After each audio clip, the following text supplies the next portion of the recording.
everybody. Welcome to this episode of the Higher Ed Geek Podcast, episode number 93 with Justin Nguyen.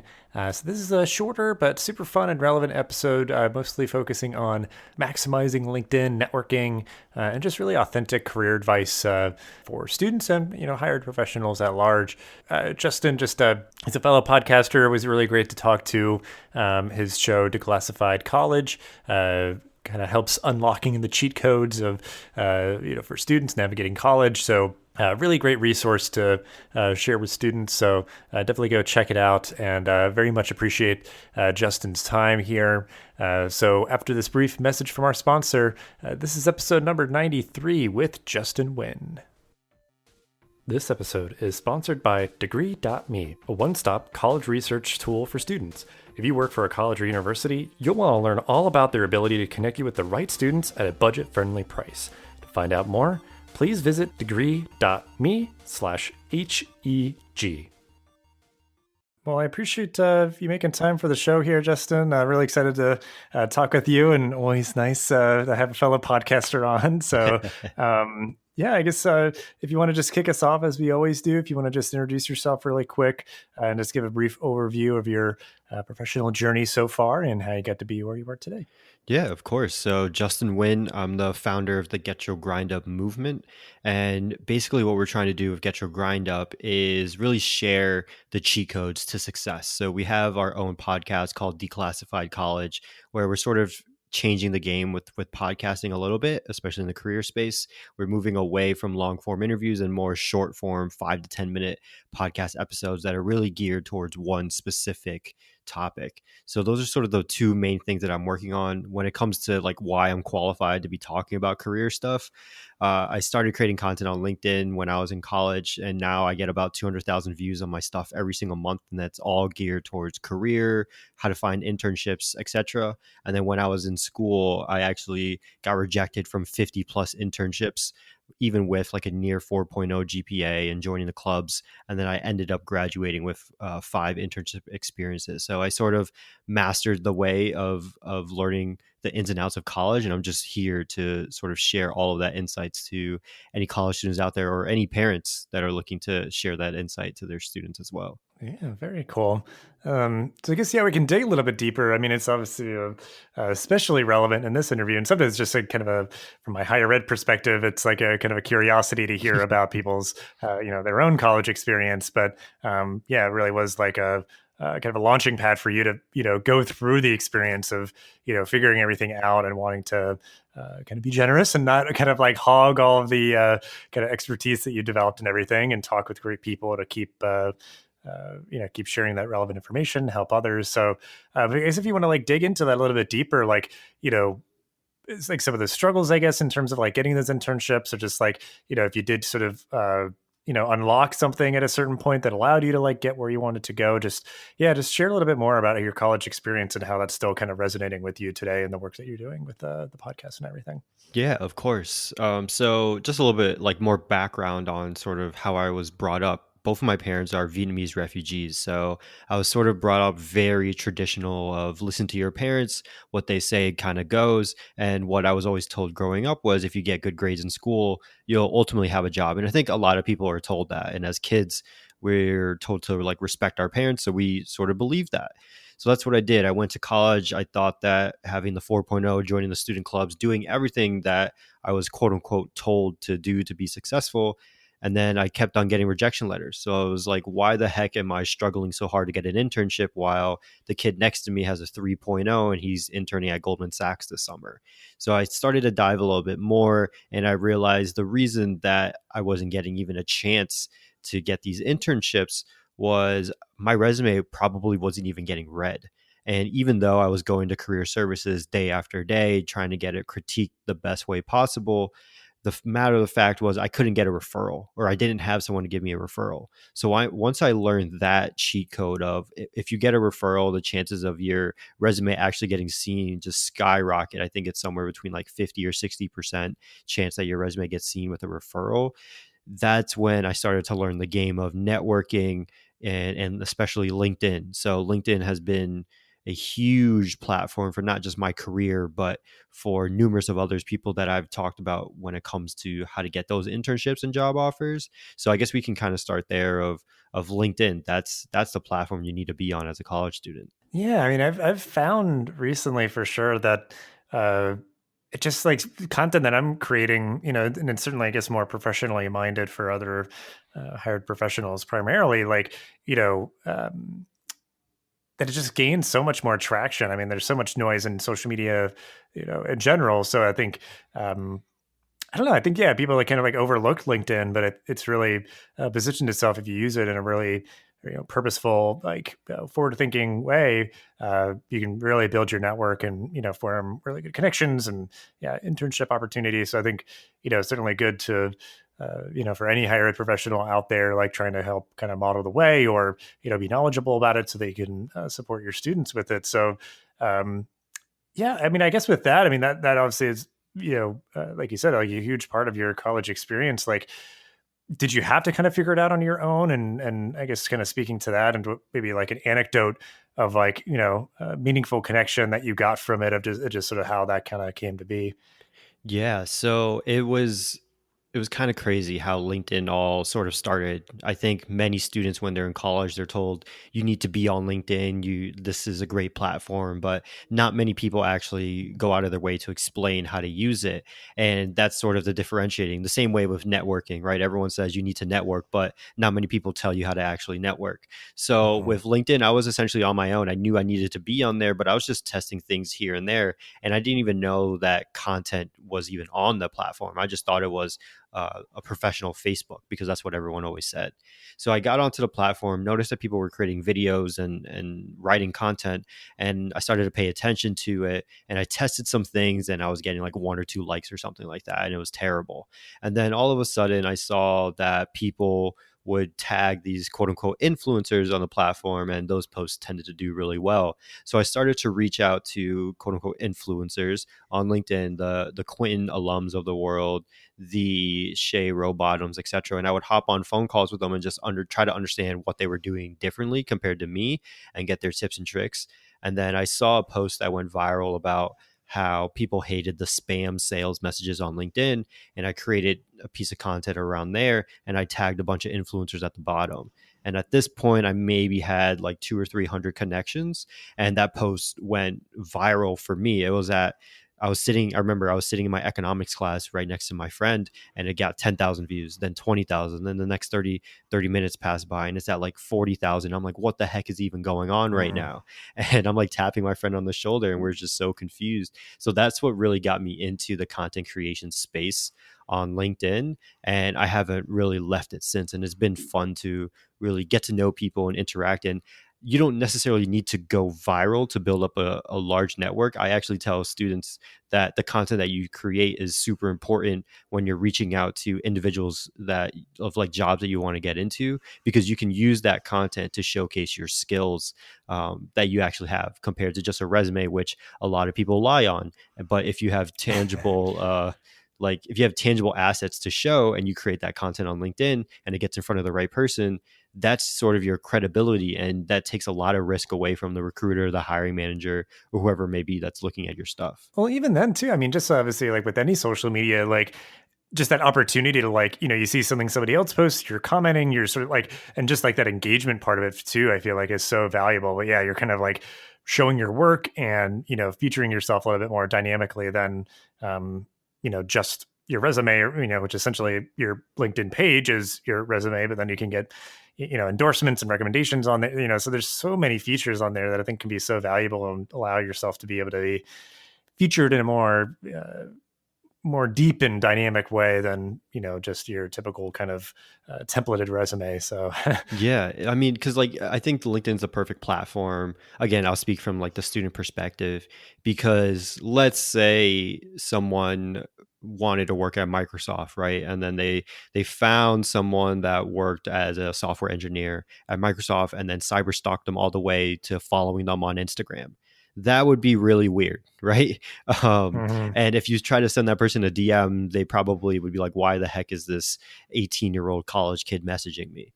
But if you do that same thing on LinkedIn, it's sort of acceptable. And it's because it's on this professional platform that if you created a piece of content, let's say, again, the software engineering route where you coded a video game, very basic video game, and you posted that out so that people can see, people are actually going to see it, because that post on Instagram can't compete with the Instagram models, the Mr. Beast, the Gary V's, etc. of Instagram. But on LinkedIn, you can compete pretty well because the content on that platform is already professional. There's not really a Gary V. I mean, obviously Gary V is on the platform, but he's not producing as much content as compared to on Instagram and everything like that. So there's a lot less competition for your stuff to actually get seen. Yeah, it is just interesting. Yeah, I mean, and I even use it like because I think you're trying to network with somebody. It's like that is nowadays kind of like the modern Rolodex. You're connecting with somebody. You can see like, oh yeah, you've worked at like all these different companies for this long, and this is the degree that you got, and other like because obviously it integrates with so many other like digital education platforms to show other like certificates that you've gotten. So, you can really see firsthand, like, okay, these are the things that you've done to get where you are. And then, you send them a message to perhaps, follow up, and you can just ask more sort of personalized or in-depth questions versus like, where did you work before this? It's like, I already have all the information. So let's get like, into the weeds here. So valuable. And I think, such good advice for students and professionals. It's just for anybody really, obviously it's not, irrelevant to any working professional. It is a great platform to invest in. I think, since I've pushed out content more readily there, I've seen it get quite a bit more traction. So I don't know what they've done with their algorithms lately, but it is working, and very, very, very much appreciated.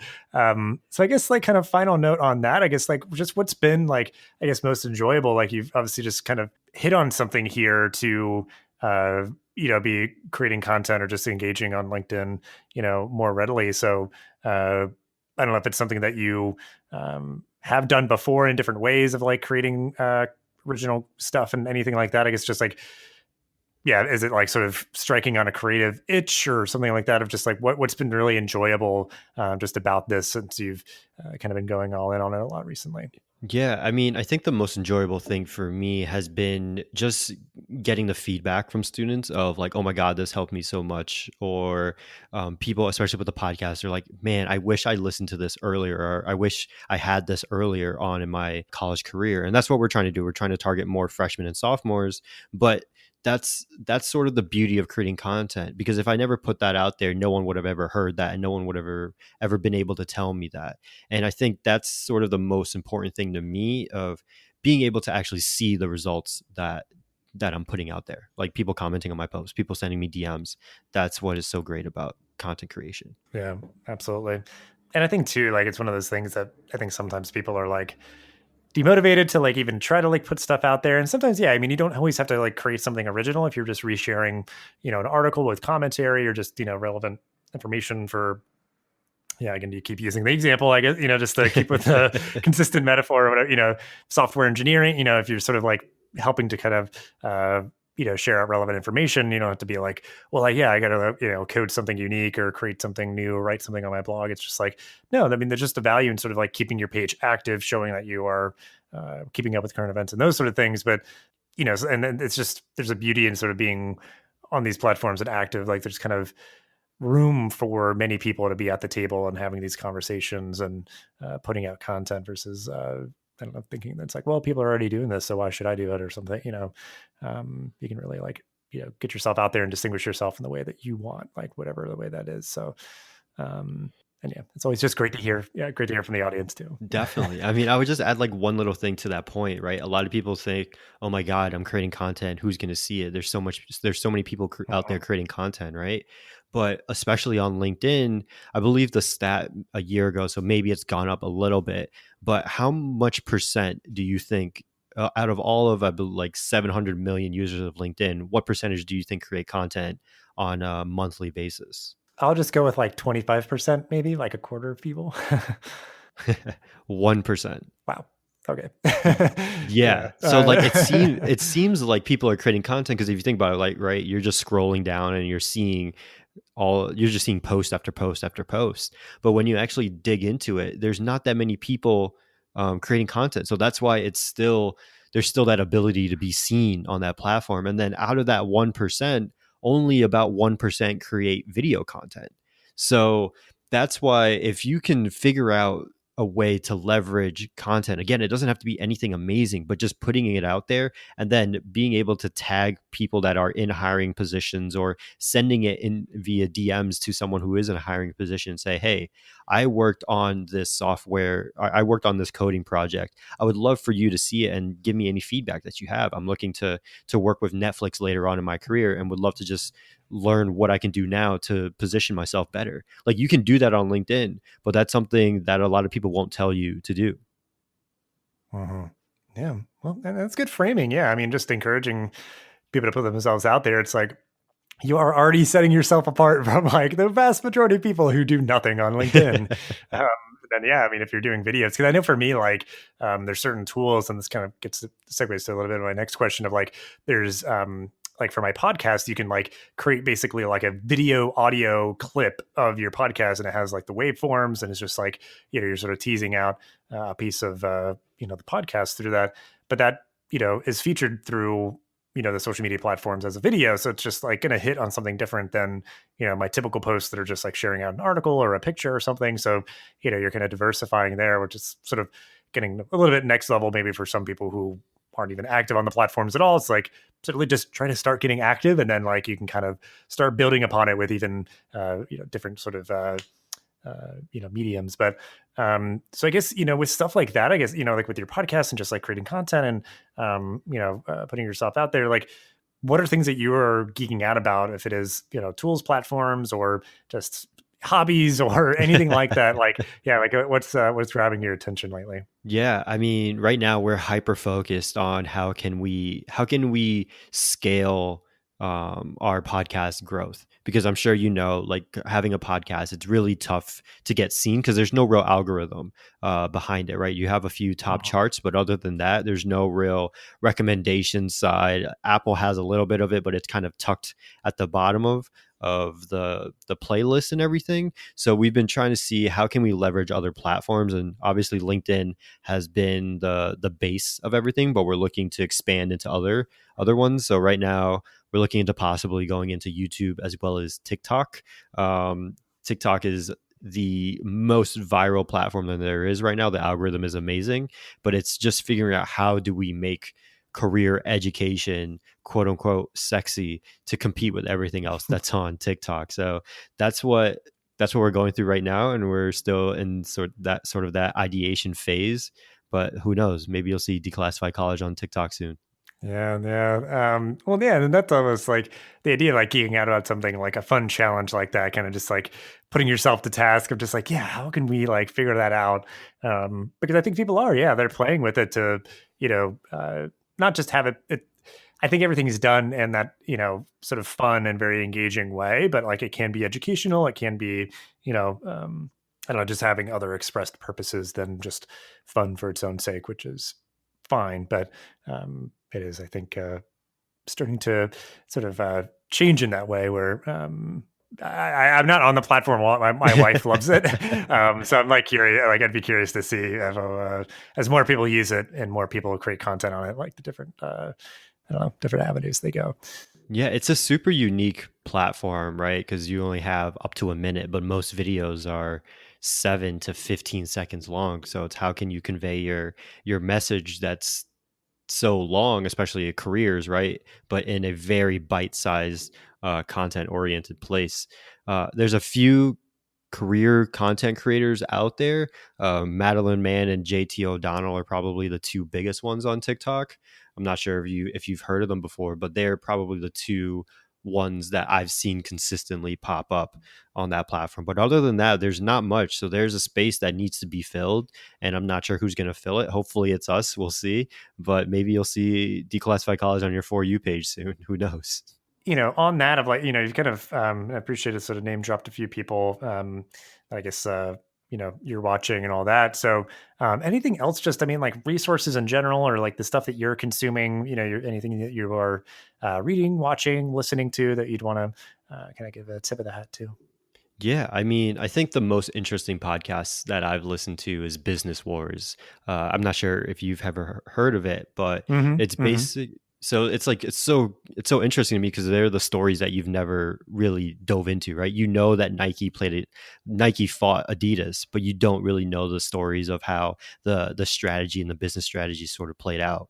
So I've been really paying attention to that, trying to see how Mr. Beast is continuing to always go viral is super important to me because he's gone about it in a way that most people haven't in the past. Most of the times, the individuals that consistently go viral, it's because of drama or being very controversial. His is all very goody, like good story type of stuff, which isn't necessarily always going viral.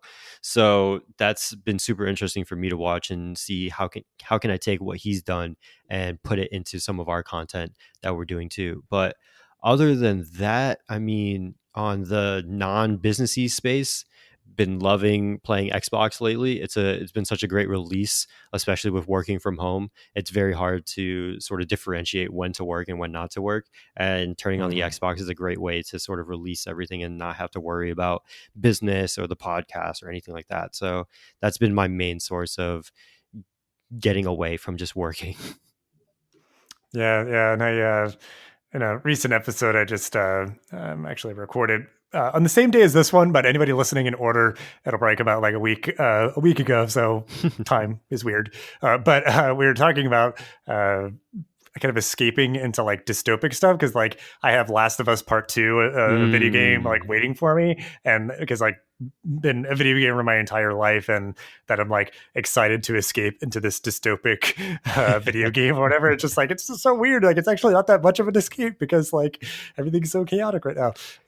But yeah, it's honestly, I mean, it's such a great release, and thankfully, I mean, all things considered, I've had more time recently to play video games because I'm not like, traveling for this, that, or the other thing or whatever. I can just like, all right, let me close my computer down. I'm going to hop on, my PS4 and do whatever. So, um, yeah, it's good stuff. Well, then, as we kind of wrap up the episode, I always like to end things on an optimistic note. So if you want to just share anything, and if you want to hit on all the categories of like some things that you're looking forward to in your job, life, and or the world. Yeah, I mean, I think what I'm looking for later this year is really seeing how can we scale the podcast. I'm trying to take it more from a startup perspective and less from a being a podcast perspective. And when I'm looking at that, it's like month over month growth. How are we going to do all of that? So that's like business wise. That's what I'm looking forward to. When it comes to anything not business wise, I'm looking forward to traveling, hopefully opening up by the end of the year. Mm-hmm. Mm-hmm. Who knows? Because last year I got to go to Japan and Dubai, and it was absolutely amazing. And I was looking to kind of continue that streak this year, but COVID happened, and who knows when things will open up. Especially, I'm in Florida, so we're sort of the new epicenter of cases, and thankfully deaths are down. But who knows what the future will lie? So we'll see. Hopefully, that trend continues by the time this episode releases. Yeah, yeah. Well, and yeah, I mean that's the idea for me too, is like trying to kind of just grab on to any of the silver linings where it's like, oh, okay, like, there's just the chaos with everything going on with the pandemic in this country, especially like, but yeah, maybe like the positivity rate is going down, even though we're still getting new cases, or like, these things where it's just trying to not kind of drown under the dread of this sort of just, indefinite kind of quarantine and everything. So yeah, and I feel like because a lot of people will say it's like, oh man, like when everything kind of quote unquote gets back to normal, which I'm sure things will get very close to normal, but not entirely. But like that for travel, especially, like, man, are people just going to go wild? Like they're just, they're biding their energy and their money and their time. Like, people are just going to be going all over the place or something. So I don't know, but yeah, I mean, I look forward to that as well. I mean, just within the past few years, it's been, a great experience. And like, I'm just getting like the itch to like go out to more conferences and,